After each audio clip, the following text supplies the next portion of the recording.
Okay, I know you have seen the title and the intro, but still I have to say this. Today's video is about the OnePlus Nord. Okay, this video tells about the specs or the important features of the device, why the device went with the Nord branding, and is the device worth your money or is the device worth buying. So stick till the end. Okay, let's talk about the specs of the device. Okay, display. It's having 6.44 Fluid AMOLED display. Wow, why Fluid AMOLED? Because this phone has 90 Hz refresh rate. When you use the device, the phone is so fast or so fluid that maybe that is the reason why they have gone for Fluid AMOLED display. Anyways, the phone is very fast and fluid actually. And yeah, it's having both front and back Corning Gorilla Glass 5, and yeah, this device doesn't have curved display as the OnePlus 8 has, because personally I don't like curved displays because I had a bad experience with the S7 Edge, which was my personal phone before, and it always irritates me sometimes. So that's why I prefer always a flat display. So this phone has flat display. Okay, let's talk about the performance of the device. This device is running Snapdragon 765G chipset. But this is not the topmost chipset. This is a slight step down from the 865G chipset. Anyways, it's good chipset, and also this chipset also has the 5G capability too. So people who want 5G, this is also a good phone to buy. And yeah, it has an Adreno 620 GPU too. So for gamers, it would be a good phone too. And yeah, all these is running Android 10 with Oxygen OS skin, which is OnePlus's skin.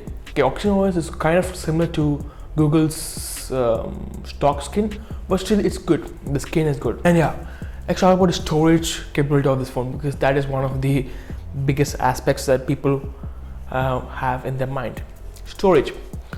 Okay, it has 8GB RAM with 128GB storage, or 12GB RAM with 256GB storage. So everything comes with UFS 2.1 storage. That's a little slower than the 3.1, but still it's good for the price. And the RAM management, the RAM that OnePlus gives is mind-blowing, because every phone OnePlus gives, the RAM is like 8GB, 12GB RAMs. So RAM management in OnePlus phones is mind-blowing, because you don't need to break a head in the RAM management or whether this phone is fast enough for all the stuff. And yeah, it has a battery size of 4115 milliamp hour battery, and also it has warp charge. Is it warp or warp? Anyways, warp charge 30T.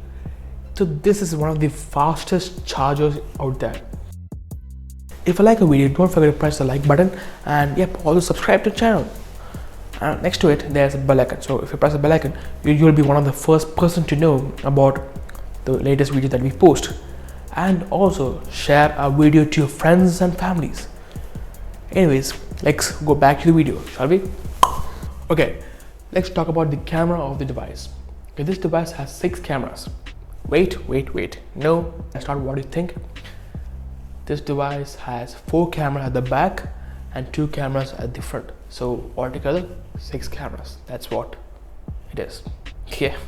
Anyways, at the back, the first camera is a rear camera, of course, rear camera, which is having Sony IMX586 sensor with 48 megapixels too. It has OIS and it has an aperture of f1.75. Okay, one thing, when you hear the Sony branding something, you may have a thought that okay, this camera is a good camera, but this is the exact same camera that you got in the OnePlus 8. So they just borrowed from the OnePlus 8, and the OnePlus 8 camera was not so up to the mark for the price range, but for this phone it is good enough for the price. Okay, the price I'll talk to you in the end of the video. The second camera is the ultra wide angle camera.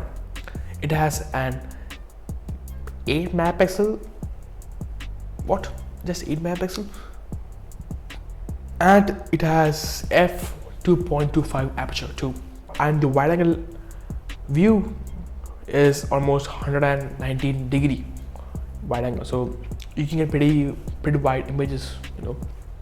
And yeah, the third one is a depth camera or depth lens.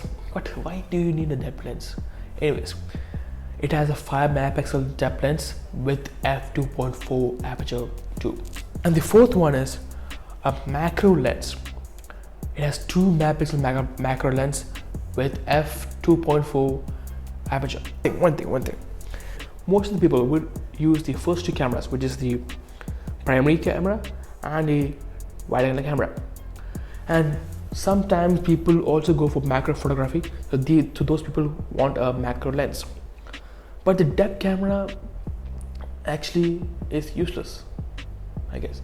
Okay, it's not useless at all. Maybe for portrait photography, they need to blur the background, so that's why they have put the depth camera. Anyways, they have taken out the telephoto lens, and instead of telephoto lens, they have given us the optical zoom capability. Okay, optical zoom is not so great because it's only great when you zoom up to 2x or 5x. If you zoom after that, the image gets blurry or grainy. You want to know about the video capability? For all the video people out there, this camera shoots video. Okay, I know that's a stupid joke. Anyways, this phone has a 1080p video at 30 or 60 frames per second. It can also shoot 4K at 30 frames per second and a super slow motion video in 1080p at 240 frames per second, and a time-lapse video in 1080p in 30 frames per second or 4K at 30 frames per second. And yeah, this phone also has the capability of shooting best images in night time. That's called the nightscape. So nightscape is also there in this. Okay, let's talk about the front camera. Cameras, because it has two cameras. One is the primary camera, which is Sony IMX616 camera with 32 megapixel, and yeah, it has fixed autofocus and an aperture of f2.45 aperture. Okay, actually the selfie camera is good. It's good though. And the second camera is for the ultra wide angle lens. Whoa, have you ever seen OnePlus putting a second camera in any of the phones? This is the first time, right? And the wide angle lens is actually good. Okay, specs, first of all, specs. It has 8 megapixel wide angle lens with f4.5 aperture, and it has a 105 degree field of view. So if you want to get more people in one selfie, you can go for the wide angle lens, so you can get more people or more of your background. That's a good thing. Okay, I know you're very much excited for the OnePlus Nord device, but wait a minute. Before you get excited, you have to also know about this thing. Okay, why I told wait is OnePlus Nord is only coming in selected countries only. So these are the selected countries. In Asia, India, Hong Kong, China and Malaysia. And in Europe, all these European countries too. I can't read all the countries, anyways, it's there in the screen. And if your country is not there, don't be sad. OnePlus's officials told that OnePlus Nord, in the next OnePlus Nord, the next coming OnePlus Nord, would be available in many more countries too. Sometimes this Nord also may be available in many countries, maybe after some time. I think they have done this because OnePlus Nord, or these countries are one of the countries that people want a good budget flagship models. That's why they have only taken these countries too. Okay, the price of the device. The price is one of the best factor of the device. Why?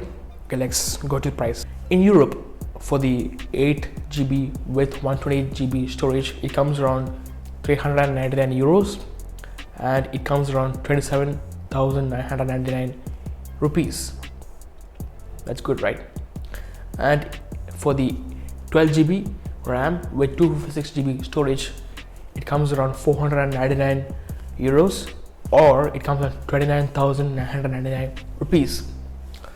Actually, it's pretty good price for the device, right? why did OnePlus gone with the non-branding? Okay, to know about the non-branding, you have to go to the past. Okay, when OnePlus One released, OnePlus's major goal was to give a budget device with a good specs, but consumers or people wanted more better specs. So good specs will cost more money, right? So when good specs rolled into the device, it costed more. Of course, they have to increase the price of the device.